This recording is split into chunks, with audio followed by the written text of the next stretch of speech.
नमस्कार, मैं प्रवीण गौतम और आप देख रहे हैं पब्लिक मीटर। दोस्तों, वीडियो में आपको दिखाएंगे कि नितिन गडकरी उसी शब्द का इस्तेमाल क्यों कर गए जो अमित शाह ने संसद में किया था और विपक्षी नेताओं ने गालीबाज गृह मंत्री कहकर बुलाया था। तो क्या बीजेपी के सारे मंत्री इसी शब्दावली का इस्तेमाल करते हैं और भूल जाते हैं कि अपने घर के ड्राइंग रूम में नहीं बैठे, टीवी चैनल पर इंटरव्यू दे रहे हैं और ऐसे शब्द का इस्तेमाल किया या यूं कह सकते गाली का इस्तेमाल किया पब्लिक को कोसते हुए। हालांकि एंकर को थोड़ा टोकना चाहिए था कि मंत्री जी इस तरह की शब्दावली का इस्तेमाल मत करिए, आप टीवी चैनल पर बैठे हैं। लेकिन एंकर चूंकि बीजेपी नेताओं पर थोड़े मेहरबान होते हैं, इसीलिए बीजेपी नेता बड़े आराम से निकल जाते हैं। सवाल कुछ और किया जाता है, जवाब कुछ और दिया जाता है। युवराज मेहता का जो एक्सीडेंट हुआ था उस पर भी नितिन गडकरी किस तरह बिना लॉजिक का जवाब देते, उसका विश्लेषण भी वीडियो में करेंगे। पहले बात करते हैं कि जनता को किस मुद्दे पर कोसने का काम किया नितिन गडकरी ने और साला शब्द का इस्तेमाल किया, जनता का मजाक उड़ाया और क्या बोला, क्या उस बात में दम है, वीडियो में फैक्ट के साथ विश्लेषण करेंगे। पहले कुछ आंकड़े मैं आपको दिखाता हूं, उसके बाद नितिन गडकरी का बयान आपको सुनाऊंगा कि गाली देते हुए किन शब्दों का इस्तेमाल करते नितिन गडकरी। पहले यह खबर आप देखिए, जो एनसीआरबी की लेटेस्ट रिपोर्ट आई थी उसके मुताबिक भारत में कितने सड़क एक्सीडेंट होते हैं हर साल। दुनिया में सबसे ज्यादा लोगों की जान सड़क एक्सीडेंट में भारत में जाती है। 2018 में 1,57,593 लोगों की जान गई।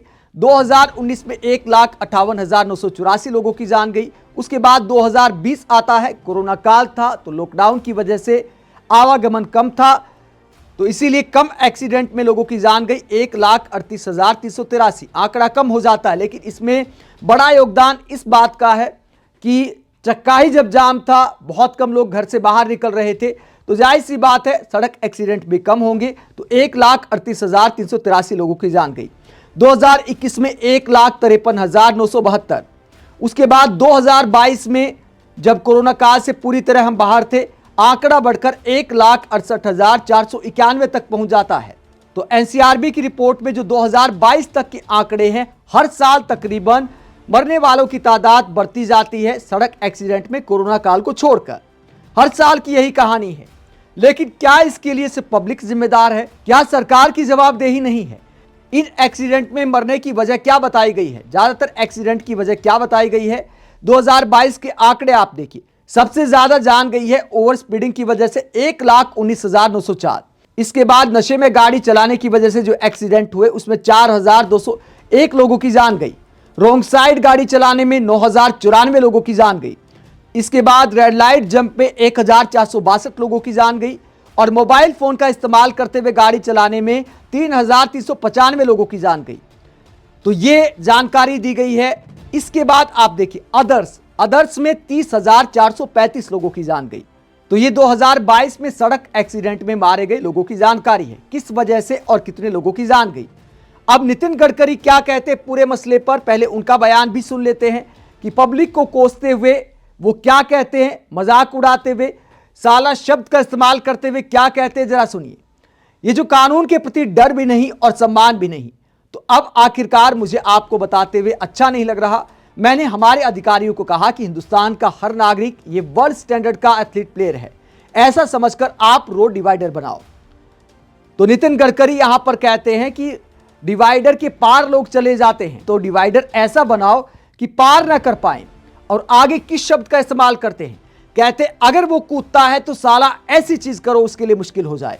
यानी अमित शाह ने जो संसद में शब्द का इस्तेमाल किया था, उसी शब्द का इस्तेमाल नितिन गडकरी यहां पर करते हैं। भूल जाते हैं कि टीवी इंटरव्यू में बैठे हैं।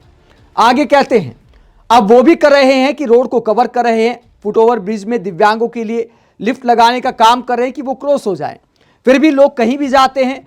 अभी जब ये जो मेरठ एक्सप्रेसवे हाईवे पर एक स्कूल वैन गलत वे से रॉन्ग वे से आई और एक एक्सीडेंट हुआ, 9 लोग मारे गए, तो एक तरह से पब्लिक को जिम्मेदार बता देते सड़क एक्सीडेंट के लिए नितिन गडकरी।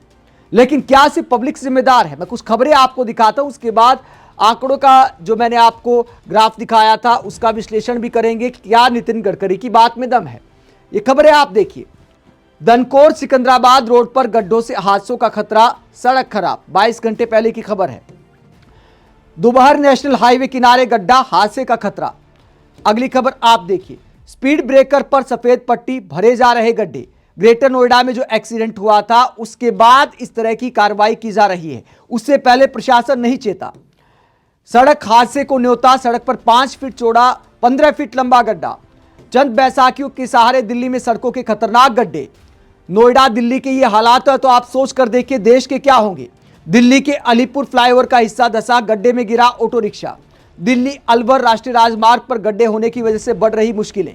तो इस तरह की तमाम खबरें नजर आती हैं जब मैंने ये सर्च किया कि नेशनल हाईवे में गड्ढे की वजह से एक्सीडेंट। तो देश भर में ऐसे हालात है सड़कों के, और हमारे गडकरी जी सिर्फ पब्लिक को कोस कर निकल जाते हैं। देश में ऐसी कितने सड़कें हैं जहां पर हर 10 किलोमीटर में कोई गड्ढा नहीं आता। कितनी सड़कें आप सोच कर देखिए कि जहां पर स्पीड ब्रेकर या गड्ढों की वजह से खतरा नहीं होता। जो आंकड़ा हमने आपको दिखाया कि ओवर स्पीड की वजह से सबसे ज्यादा एक्सीडेंट होते हैं, तो ओवर स्पीड की वजह से भी सबसे ज्यादा एक्सीडेंट इसलिए होते हैं कि पहले तो कोई ओवर स्पीड में चलता है, उसके बाद कोई ब्रेकर आ जाए या गड्ढा आ जाए तो जाहिर सी बात एक्सीडेंट होगा। तो सड़कों का भी उसमें योगदान है। उसकी जवाबदेही आखिरकार कब तय होगी? सिर्फ जनता को कोसना आसान है। और दूसरी बात यह कि गडकरी जी ने कहा कि कानून का सम्मान भी नहीं है और कानून का डर भी नहीं है। तो ये तो अपनी सरकार की नाकामी को दिखाते हैं। कानून का राज कहां है? अगर गाड़ी चलाने वालों के मन में कानून का सम्मान नहीं है, कानून का डर नहीं है, तो यह सिस्टम की विफलता है, सरकार की विफलता है। कानून का डर और सम्मान कराना सरकार की जिम्मेदारी है, सरकार की जवाबदेही है। फिर कानून व्यवस्था आखिरकार है किस लिए? अगर सख्ती करनी पड़े तो सख्ती करिए, नियमों का पालन कराना सरकार की जिम्मेदारी है। तो ये सरकार की विफलता को ही बता रहे मंत्री जी। और अपने काम को लेकर जिम्मेदारी आखिरकार कब लेंगे? कब इस बात को लेकर सरकार की जवाबदेही तय होगी कि जगह जगह सड़क में गड्ढे क्यों पाए जाते हैं? एक और वाकया हुआ इसी इंटरव्यू में। एंकर मेघा प्रसाद सवाल करती हैं युवराज मेहता की मौत को लेकर कि कितना दुखद हादसा हुआ है। जब सिस्टम उन्हें बचा नहीं पाया, वो अपनी गाड़ी पर चढ़कर रोशनी दिखाते रहे कि मुझे बचा लीजिए, लेकिन उन्हें किस तरह से बदनाम किया जा रहा है। जनता को कोसना आसान है, युवराज मेहता को ही कोसा जा रहा है कि शराब पीकर गाड़ी चला रहा था। कोई कहता है ओवर स्पीड में गाड़ी चला रहा था। सरकार के समर्थक ही सोशल मीडिया पर युवराज मेहता को मरने के बाद बदनाम कर रहे हैं। सिस्टम जो बचा नहीं पाया, मूल सवाल यह है वो कैसे गाड़ी चला रहे थे, नशे में थे या नहीं थे। इससे ज्यादा मुद्दा यह है कि 2 घंटे तक हमारी राहत बचाव टीम युवराज मेहता को बचा क्यों नहीं पाई।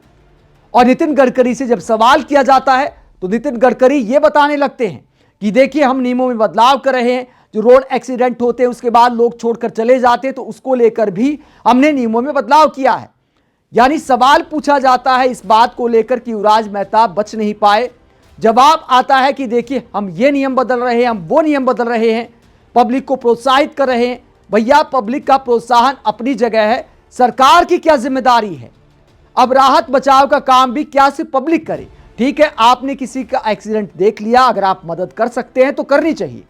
मीडिया को भी इस बारे में लोगों को जागरूक करना चाहिए, सरकार को प्रोत्साहित करना चाहिए। लेकिन सवाल पूछा जाता है युवराज मेहता का जो एक्सीडेंट हुआ कितना दुखद था। सवाल यह उठता है उसको सरकार क्यों नहीं बचा पाई, सरकार का सिस्टम क्यों नहीं बचा पाया? जवाब आता है हम ये कर रहे हैं, हम वो कर रहे हैं, सारी कमी सिर्फ पब्लिक में है।